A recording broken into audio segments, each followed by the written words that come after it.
kirim dulu.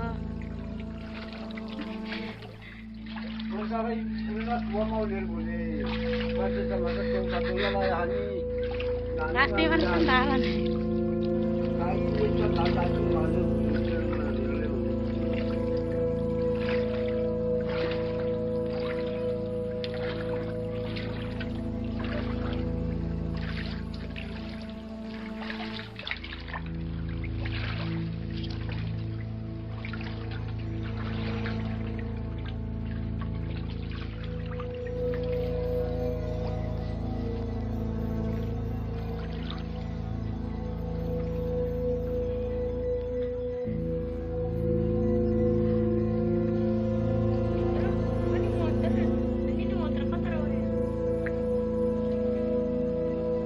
Ada, betul sekali bahwa sampai dengan hari ini ada 119 kepala keluarga rumah yang sudah terendam.